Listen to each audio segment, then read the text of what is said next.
Recipe নিয়ে এসেছি। প্রথমে আমার পেঁয়াজ কেটে দিই, এবার লবণ মরিচের গুঁড়া দিয়ে দিয়েছি, এবার একটুখানি কাসুন্দি দিয়ে মেখে নিয়েছি।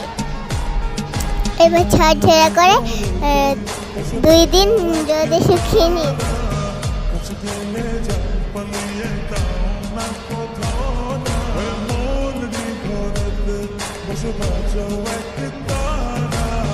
এবার কাঁচের একটি বয়মে আমগুলো রেখে দিই। এবার সরিষার তেল হালকা গরম করে নিচ্ছি। এবার শুকনো মরিচ, রসুন, পাঁচফোড়ন দিয়ে দিই।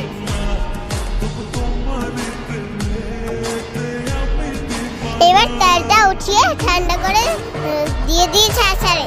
রেসিপিটা আমার আম্মু বানিয়েছে, কেমন হয়েছে তোমরা জানাবে।